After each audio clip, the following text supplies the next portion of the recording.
Hello everyone, good morning to all. I am Pooja. आज हम discuss कर रहे हैं 28 ऑफ जून के करंट अफेयर्स। कल मैंने एक वीडियो अपलोड किया था जहां पर हमने बंगाल का पार्टीशन एंड स्वदेशी मूवमेंट के बारे में डिस्कस किया था। अगर आपने वो वीडियो नहीं देखा है तो हिस्ट्री प्लेलिस्ट में जाके वो वीडियो आप देख सकते हैं। ओके, वीडियो के एंड में एक क्वेश्चन ऑफ द डे होगा जिसका आंसर आप हमें कमेंट सेक्शन में देंगे। और जो क्वेश्चन लिया गया है वो स्टेटमेंट वाला क्वेश्चन है, आप देखेंगे तो खुद समझ जाएंगे। तो वीडियो को लास्ट तक देखना है। लास्ट में क्वेश्चन का आंसर कमेंट सेक्शन में देना है। और अगर आज की क्लास की करंट अफेयर्स की पीडीएफ आपको लेनी है तो परचम का टेलीग्राम ज्वाइन कर लेंगे और टेलीग्राम से आपको करंट अफेयर्स का पीडीएफ मिल जाएगा। ओके, सो स्टार्ट करते हैं हम 28 ऑफ जून के करंट अफेयर्स।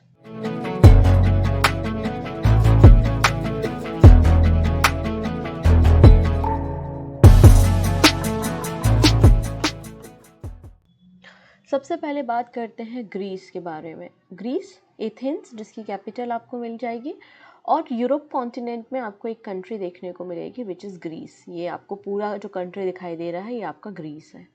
ओके, अब ग्रीस में इलेक्शन हुए हैं और सेकेंड टाइम ग्रीस के प्राइम मिनिस्टर बन गए हैं क्यारिकोस मित्सोटाकीस। क्यारिकोस मित्सोटाकीस जो है वो प्राइम मिनिस्टर बन गए हैं ग्रीस के फॉर द सेकेंड टाइम के लिए। पहली बार 2019 में ये प्राइम मिनिस्टर बने थे और सेकेंड टाइम भी प्राइम मिनिस्टर बन गए हैं। इन्होंने जो ओथ ली है वो प्रेसिडेंशियल पैलेस में सेरेमनी हुई, शपथ ग्रहण हुआ है। तो आप मुझे बताइएगा कमेंट सेक्शन में, हमारे देश में भी शपथ होती है, राष्ट्रपति को भी ओथ कराई जाती है, राइट? तो राष्ट्रपति की जो ओथ है वो आपको किस आर्टिकल में देखने को मिलेगी, किस आर्टिकल में आपको प्रेसिडेंट की ओथ मेंशन है, ये बात आप मुझे बताएंगे। अगर आपने इंडियन पॉलिटी पढ़ी तो डेफिनेटली आप आंसर कर देंगे। चलिए नेक्स्ट बात करते हैं डीबीएस बैंक। डीबीएस जो बैंक है वो सिंगापुर का बैंक है। इसका हेड ऑफिस भी सिंगापुर में है। गवर्नमेंट ऑफ सिंगापुर ने इसको बनाया था 16 जुलाई 1968 में। लेकिन कोई भी बैंक होता है तो उसकी कई सारी ब्रांचेस दूसरी कंट्रीज़ में भी होती हैं। तो डीबीएस बैंक की ब्रांचेस आपने इंडिया में भी देखी होंगी। तो DBS bank India appoints Rajat Verma as a managing director. तो डीबीएस बैंक इंडिया ने रजत वर्मा को मैनेजिंग डायरेक्टर बनाया है and the head of institutional banking. इन्होंने रिप्लेस किया है नीरज मित्तल को। नीरज मित्तल जो है वो डीबीएस बैंक इन ऑस्ट्रेलिया के हेड हो गए, क्योंकि ऑस्ट्रेलिया में भी ऑब्वियस सी बात है डीबीएस बैंक की ब्रांचेस होंगी। ठीक है, तो आपको रजत वर्मा का नाम याद रखना है। आवाज़ थोड़ी स्लो हो सकती है, ठीक है, बिकॉज सर्दी है, मौसम गड़बड़ है, तो आप लोग मैनेज कर लेना, फुल वॉल्यूम पे देखना, आई थिंक आवाज़ आएगी आपको बढ़िया से। नेक्स्ट है historian David Hardiman new book release. यहाँ पे डेविड हार्डीमैन ने एक नई बुक रिलीज़ की। और डेविड हार्डीमैन कौन है? एक हिस्टोरियन है, एक इतिहासकार है। और उन्होंने जो बुक रिलीज़ की है उसका नाम है non cooperation in India, non violent strategy and protest. हम सभी को पता है महात्मा गांधी ने हमारी कंट्री में असहयोग आंदोलन रन किया था जब ब्रिटिश रूल हुआ करता था। ये नॉन कॉपरेशन मूवमेंट जो है वो आईएनसी ने रन किया था और पहला मास मूवमेंट था हमारे पूरी कंट्री में। और नेशन के लिए स्ट्रगल, फ्रीडम के समय स्ट्रगल के समय गांधी जी ने इसे ऑर्गेनाइज किया था। तो ये पूरी बुक इन्होंने रिलीज़ की है और इसके 7 चैप्टर्स आपको देखने को मिलेंगे। डेविड हार्डीमैन। ओके, नेक्स्ट पर्सन जो न्यूज़ में है वो है एक डॉक्टर जिनका नाम है के वेणुगोपाल। के वेणुगोपाल अल्फूजा के डॉक्टर हैं। इन्हें इंडियन मेडिकल एसोसिएशन का अवार्ड दिया जा रहा है। ये चीफ कंसल्टेंट है जो रेस्पिरेटरी मेडिसिन होती है उसके लिए, और इन्होंने पब्लिक कम्युनिटी के लिए काफ़ी काम किया है। तो पब्लिक कम्युनिटी की कैटेगरी में, कम्युनिटी सर्विस की कैटेगरी में बेसिकली उनको ये अवार्ड दिया जा रहा है। Doctor K Venugopal has been selected for an award instituted by the Indian Medical Association. हमको पता है हमारी कंट्री में एक फर्स्ट जुलाई को डॉक्टर्स डे सेलिब्रेट किया जाता है। तो 1 जुलाई में इनको ये अवार्ड दिया जाएगा। अवार्ड कहाँ पे दिया जाएगा? इंडियन मेडिकल एसोसिएशन के हेडक्वार्टर में। और इसका हेडक्वार्टर कहाँ है? न्यू दिल्ली में। 1928 में इसका फॉर्मेशन किया गया था। ठीक है, नेक्स्ट बात करते हैं यहाँ पे सेंट्रल गवर्नमेंट मतलब मिनिस्ट्री ऑफ फाइनेंस ने बेसिकली 56,415 करोड़ रुपए का बजट पेश किया है for the 16 state under capex scheme. अब एक कैपेक्स स्कीम क्या होती है? देखिएगा, स्टेट गवर्नमेंट को कई सारे काम करने होते हैं, कई सारे खर्चे स्टेट गवर्नमेंट के होते हैं, चाहे वो हेल्थ इंफ्रास्ट्रक्चर हो, एजुकेशन, रोड, रेलवे एट्सेट्रा। तो यहाँ पे इन खर्चों के लिए स्टेट गवर्नमेंट को पैसे की ज़रूरत होती है और स्टेट गवर्नमेंट पैसा ले सकता है सेंट्रल गवर्नमेंट से, और इसी के लिए यहाँ पे कैपेक्स स्कीम को के अंतर्गत 56,415 करोड़ रुपीस का बजट पेश किया है मिनिस्ट्री ऑफ फाइनेंस ने। ठीक है, ये जो लोन दिया जाता है ये इंटरेस्ट फ्री और long term capital expenditure loan होता है। तो कैपिटल एक्सपेंडिचर को ही हमने यहाँ पे कैपेक्स कहा है। तो 2023-24 के लिए ये बजट आया है। तो finance minister has approve an investment of ₹56,415 crore in 16 states as a part of Special Assistance to State for Capital Investment 2023-24 scheme to boost capital spending by state। आप यहाँ पे देख सकते हैं अलग अलग राज्यों के लिए जो अलग अलग कैपेक्स रिलीज़ किया जाना है, और इसमें 2 और स्कीम इंक्लूड होंगी, जल जीवन मिशन और प्रधानमंत्री ग्राम सड़क योजना। ठीक है, नेक्स्ट बात करेंगे आईआईटी कानपुर। आईआईटी कानपुर ने सक्सेसफुली टेस्ट कंडक्ट किया था फॉर क्लाउड सीडिंग। अब एक क्लाउड सीडिंग क्या होती है, तो आप लोग ने ऑब्वियस सी बात है आर्टिफिशियल रेन के बारे में सुना होगा। ठीक है, अब क्लाउड सीडिंग में क्या होता है ना, कई सारे केमिकल एजेंट्स होते हैं जैसे कि सिल्वर आयोडाइड है, ड्राई आइस, कॉमन सॉल्ट और दूसरे एलिमेंट। इनका मकसद होता है enhance the probability of rain, है ना, रेन की प्रोबेबिलिटी को इन्हांस करना, मजबूत करना और बढ़ाना, ये क्लाउड सीडिंग का मकसद होता है। तो यहाँ पे फ्लाइट टेस्ट की गई आईआईटी कानपुर के साइंटिस्ट के द्वारा, और लोगों का जो आईआईटी कानपुर का कंप्यूटर साइंस और इंजीनियरिंग डिपार्टमेंट है उन्होंने इस डिवाइस को तैयार किया है फॉर क्लाउड सीडिंग। ये जो फ्लाइट है ये 5000 फीट पे जाके अपना काम करती है। अब आप फ्लाइट चला रहे हो तो फ्लाइट को रन करने के लिए आपको DGCA की परमिशन लगती है। तो इन्होंने भी director general of civil aviation से परमिशन ली और उसके बाद अप्रूवल के बाद आईआईटी कानपुर ने इस टेस्ट को कंडक्ट किया है फॉर क्लाउड सीडिंग। नेक्स्ट है रिसेंटली एशिया रैंकिंग 2023 रिलीज हुई है। इस एशिया रैंकिंग 2023 में टॉप 50 इंस्टीट्यूट में केवल और केवल एकमात्र इंडियन इंस्टीट्यूट है विच इज़ IISc बेंगलुरु। आइए हम पूरी इस रैंकिंग के ऊपर चर्चा करते हैं। टाइम्स एशिया रैंकिंग 2023 को रिलीज़ किया गया है। यहाँ पर देखेंगे टॉप 200 पोजीशन, यहाँ पे 18 इंडियन यूनिवर्सिटी ऐसी है जो टॉप 200 में है। तो टॉप 200 में कितनी यूनिवर्सिटी है भारत की, 18 यूनिवर्सिटी है। और Times Higher Education annual Asia university ranking ये है। टॉप 50 में केवल एक यूनिवर्सिटी है जिसको मैंने बता दिया IISc बेंगलुरु, जिसकी रैंकिंग 48 नंबर पे है। ठीक है, तो भारत में टॉप किसने किया है, IISc बेंगलुरु ने किया है। 4 यूनिवर्सिटी टॉप 100 में है और 18 यूनिवर्सिटी टॉप 200 में देखने को मिलेंगी। The Indian institute of science Bengaluru secured the 48th rank this year. तो 48वें स्थान पर है। पिछले साल के कंपैरिजन में इसकी रेट भी फॉल हुई है, 6 पॉइंट से डिक्रीज हुई है। ये 11th एडिशन था। ये टाइम्स यहाँ पे एशिया रैंकिंग का क्या है, 11th एडिशन था। और इसमें आप देखेंगे JSS Academy of Higher Education and Research Mysore में ये आपको यूनिवर्सिटी देखने को मिलेगी और इसकी पोजीशन 68 नंबर पे है, मतलब भारत में सेकंड नंबर पे आ जाएगी। अगर पूरी ओवरऑल वर्ल्ड की बारे में बात करते हैं तो यहाँ पे मतलब एशिया रीजन के बारे में बात करते हैं तो आप देखेंगे चाइना की शिंगहुआ यूनिवर्सिटी ने टॉप किया है। इसके बाद पैकिंग यूनिवर्सिटी और नेशनल यूनिवर्सिटी ऑफ सिंगापुर यहाँ पे शामिल है।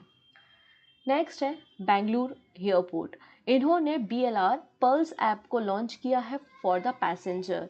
अब देखिएगा जब आप एयरपोर्ट में होते हो और आप बेंगलुरु एयरपोर्ट तो काफ़ी बड़ा है, तो यहाँ पे जो पैसेंजर्स होते हैं अलग अलग टर्मिनल बिल्डिंग में जाना है, उनको रियल टाइम एयरपोर्ट की इन्फॉर्मेशन चाहिए है या उनकी कोई ग्रीवेंस है या फिर उनको कोई जानकारी चाहिए है, तो इस एप्लीकेशन की मदद से वो प्राप्त कर सकते हैं। इसमें एक चैटबॉट भी होगा। ठीक है, इसलिए इस एप्लीकेशन को लॉन्च किया है VLR pulses. Bengaluru International Airport Limited has created a personalized digital travel buddy named BLR Pulse to cater the needs of flyer। इसको तैयार किया है ग्रे मैटर सॉफ्टवेयर सर्विसेज के द्वारा। It will allow passenger to navigate within the terminal buildings and provide essential information about the airport in real time. तो VLR Pulse app कहाँ पे launch हुआ है, बेंगलुरु एयरपोर्ट में लॉन्च हुआ है। अब बात करेंगे हम IIT मद्रास के बारे में। तो IIT Madras proposes sports quota with aim to boost diversity. देखिएगा हमारे कंट्री में कितनी सारी यूनिवर्सिटी हैं, लेकिन हमारे जो टॉप इंजीनियरिंग कॉलेजेस हैं सारे IITs की अगर बात करें तो वहाँ पर आपको स्पोर्ट्स कोटा देखने को नहीं मिलता है। तो यहाँ पे आईआईटी मद्रास ने एक प्रपोजल रखा है स्पोर्ट कोटा इन आईआईटी, जिसके कारण कंट्री में जो भी स्टूडेंट्स हैं जिन्होंने स्पोर्ट के सेक्टर में, स्पोर्ट की फील्ड में स्टेट लेवल, नेशनल लेवल या इंटरनेशनल लेवल पे खेला है, तो उनके लिए एक स्पेशल कोटा या आप कह सकते हो कि रिजर्वेशन यहाँ पे प्रोवाइड करने की बात की जा रही है। केवल प्रपोजल रखा है, अभी अप्रूव कुछ भी नहीं हुआ है, जिससे एक डाइवर्सिटी स्पोर्ट के सेक्टर को बढ़ावा दे सकते हैं और डाइवर्सिटी को भी बढ़ावा मिल सकता है। Currently, the IIT don't have a sports quota. Many of the country premium university including DU मतलब दिल्ली यूनिवर्सिटी के पास स्पोर्ट कोटा है, लेकिन IIT के पास स्पोर्ट्स कोटा अवेलेबल नहीं है। इसने IIT मद्रास ने अपना प्रपोजल रखा है और ये प्रपोजल किसे दिया गया है? JEE अपेक्स बोर्ड को। हमारी कंट्री में जो है वो सबसे बड़ा एग्जाम इंजीनियरिंग के लिए क्या होता है? JEE का पेपर होता है, राइट। तो ये जो JEE अपेक्स बोर्ड है वही JEE का पेपर कंडक्ट कराती है। उनके पास ये गया हुआ है, टाइमलाइन वो डिसाइड करेंगे, मॉडिफिकेशन करेंगे, क्या रूल्स बना सकते हैं वो बताएंगे, और आने वाले 24-25 एकेडमिक सेशन में ये सारे रूल्स अप्लाई किए जाएंगे। ठीक है, नेक्स्ट बात करेंगे Adani group. Founder Gautam Adani launches जीतेंगे हम कैंपेन। तो जीतेंगे हम कैंपेन किसने लॉन्च किया है? अडानी ग्रुप ने लॉन्च किया है। क्यों किया है? तो इसकी दो वजह है। पहला, गौतम अडानी का 61 नंबर का बर्थडे है। ठीक है, जीतेंगे हम campaign was launch during the foundation day celebration of the Adani group and the occasion of Gautam Adani 61st birthday. इसके अलावा आपको पता होगा कि 1983 में हमने वर्ल्ड कप जीता था और इस वर्ल्ड कप की भी 40th एनिवर्सरी हम मना रहे हैं। सो इसलिए इस इवेंट को लॉन्च किया गया है जीतेंगे हम, बेसिकली इंडियन क्रिकेट को प्रमोट करने के लिए। The campaign aim to boost upcoming ICC ODI cricket world cup 2023। जीतेंगे हम campaign serve as a platform for national pride and support for Indian cricket team, इसलिए इसे लॉन्च किया गया है। ओके, नेक्स्ट बात कर लेते हैं। अगेन कहूँगी, देखो मौसम बहुत गड़बड़ चल रहा है, आप लोगों के पेपर भी हैं जुलाई में, आई थिंक आपका CGL वगैरह का पेपर भी है, तो अपना ध्यान रखेंगे, मेरी तरह बारिश में नहीं घूमेंगे, नहीं तो बीमार पड़ जाएंगे। ठीक है, तो बिल्कुल ख्याल रखो क्योंकि पेपर हमारी प्रायोरिटी है और हमको वो अच्छे से देना है। ठीक है, अगली न्यूज़ है FIFA under 17 world cup to be hosted by Indonesia. तो रिसेंटली हुआ क्या है, फीफा की मीटिंग हुई थी। फीफा काउंसिल मीटिंग जो है वो कहाँ हुई थी? स्विट्ज़रलैंड में हुई थी, और वहाँ पे फीफा के द्वारा अनाउंसमेंट किया गया जो अंडर 17 वर्ल्ड कप होगा वो इंडोनेशिया होस्ट करेगा, और इंडोनेशिया पहली बार फीफा अंडर 17 वर्ल्ड कप को होस्ट करने जा रहा है। The international federation of association football मतलब FIFA has confirm that 2023 under 17 world cup will be hosted by the Indonesia. पहले इसे पेरू में किया जाना था, लेकिन अब इंडोनेशिया में किया जाएगा। FIFA under 17 world cup will be held in a south east Asia for the first time. तो फर्स्ट टाइम जो है वो साउथ ईस्ट एशिया में हो रहा है, और इंडोनेशिया भी पहली बार इस टूर्नामेंट को, फीफा टूर्नामेंट को जो है वो होस्ट करने जा रहा है। इसके अलावा कुछ और अनाउंसमेंट की गई है फीफा के द्वारा। क्या बोला है? Colombia as a host of 2024 under 20 women's world cup. तो अंडर 20 वीमेंस वर्ल्ड कप 2024 कहाँ होगा? कोलंबिया में होगा। और का रिपब्लिक जो है वो अंडर 17 वीमेंस वर्ल्ड कप को होस्ट करेगा। फीफा के प्रेसिडेंट गिन्नी इन्फेंटिनो हैं। ओके, नेक्स्ट बात करते हैं launch of legal aid defence counselling system. Recently Uttar Pradesh government ने इसे लॉन्च किया है, legal aid defence counselling system. Uttar Pradesh state legal services authority के द्वारा इसे इम्प्लीमेंट किया जाएगा और ये प्रोग्राम 2 सालों के लिए इफेक्ट में रहने वाला है। अब क्या मकसद है इस legal aid defence counselling system का? तो कई सारे ऐसे निजी लोग होते हैं या पुअर लोग हैं जिनके ऊपर क्रिमिनल केसेस चल रहे हैं और वो एक अच्छे लॉयर को हायर नहीं कर सकते हैं, उनके लिए इस सर्विसेज की शुरुआत की जा रही है। ठीक है, तो legal aid defence counselling system aim to provide free legal aid to the needy specially in the criminal matter. और जो डिस्ट्रिक्ट हेडक्वार्टर है उत्तर प्रदेश के, वहाँ पर इस प्रोग्राम को रन किया जाएगा।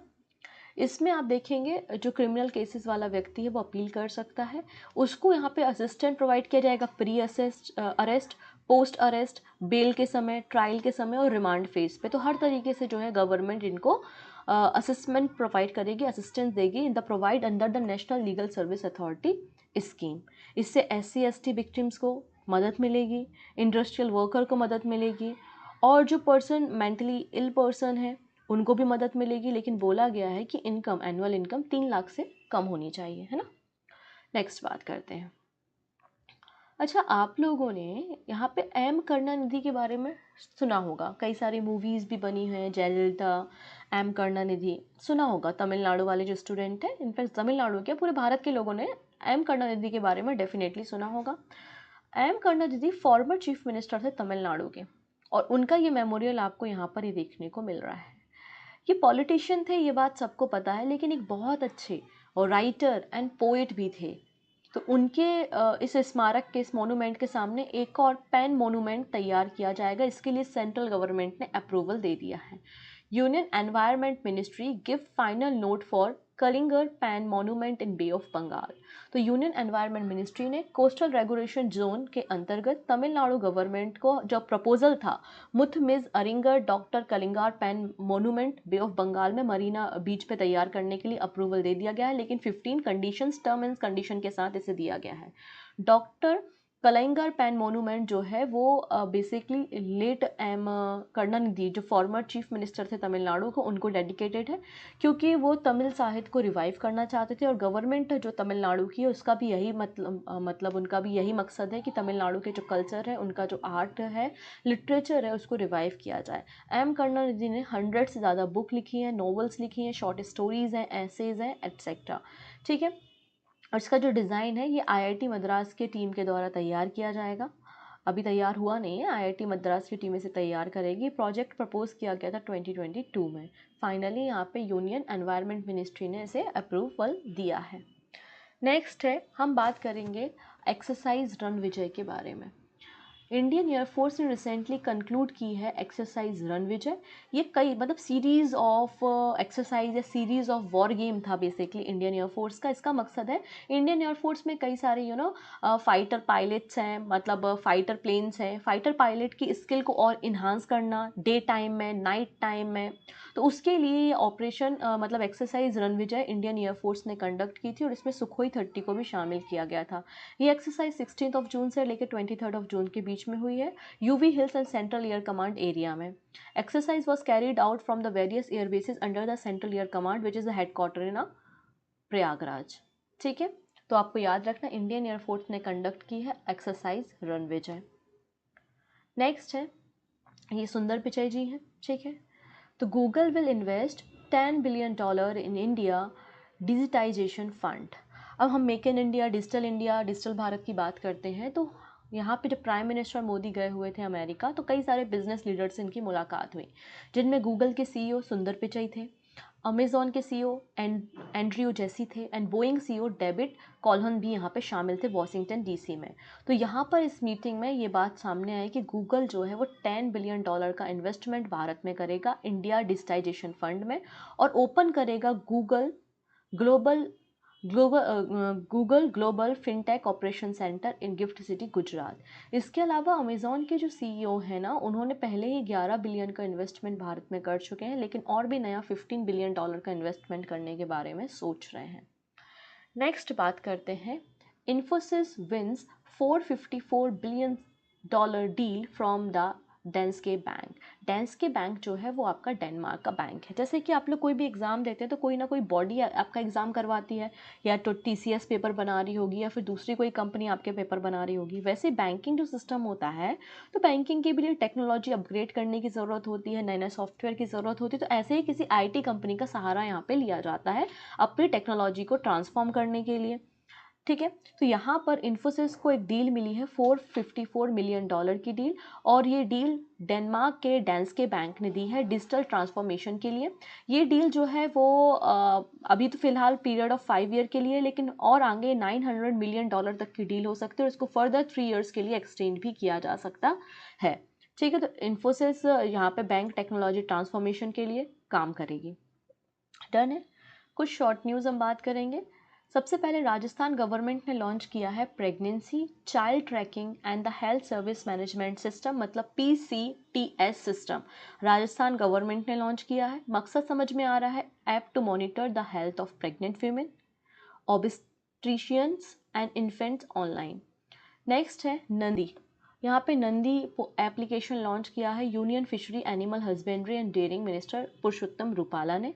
नंदी। और ये नंदी जो पोर्टल है बेसिकली एप्लीकेशन की मदद से जो ड्रग्स वगैरह कैटल्स को दिए जाते हैं उसके लिए बात करता है। NOC approval for new drug and inoculation system. S&P global rating, यहाँ पे भारत की जीडीपी इन्होंने फॉरकास्ट की है 6% फॉर द 2023-24। मास्टर कार्ड के सीईओ हैं माइकल माइवच। इन्होंने ज्वाइन किया है board of director of US India strategic and partnership forum को। तो ये हमारी कुछ शॉर्ट न्यूज़ थी। अब हम कुछ क्वेश्चंस की तरफ बात करते हैं। पहला है बेंगलुरु की ranking times Asia university ranking में किस नंबर पे है? तो 48 नंबर पे है IISc Bengaluru. Option number D correct हो जाएगा। भारत इन पेरिस कैंपेन की शुरुआत किसने की है? तो अनुराग ठाकुर ने कैंपेन की शुरुआत न्यू दिल्ली से की है। नेक्स्ट है अवधा स्कीम किस स्टेट ने लॉन्च की है? तो उड़ीसा राज्य की ये स्कीम है अवधा। ठीक है, चलिए अगला क्वेश्चन है क्वेश्चन ऑफ द डे। पहला क्वेश्चन मैंने पूछा था कि राष्ट्रपति ओथ किस आर्टिकल में मेंशन है, वो बात आप मुझे कमेंट पे बताएंगे। दूसरा क्वेश्चन ये है कि ग्लोबल लाइबिलिटी इंडेक्स 2023 के बारे में कौन से स्टेटमेंट करेक्ट है? पहला स्टेटमेंट कहता है कि इस रिपोर्ट को वर्ल्ड इकोनॉमिक फोरम पब्लिश करता है। दूसरा स्टेटमेंट है कि वियना ने टॉप किया है। तीसरा स्टेटमेंट कहता है कि इंडिया की यहाँ पे 4 सिटीज़ इस इंडेक्स में शामिल हैं। कौन सा स्टेटमेंट सही है? केवल एक, केवल दो, केवल तीन, या सारे के सारे स्टेटमेंट करेक्ट हैं?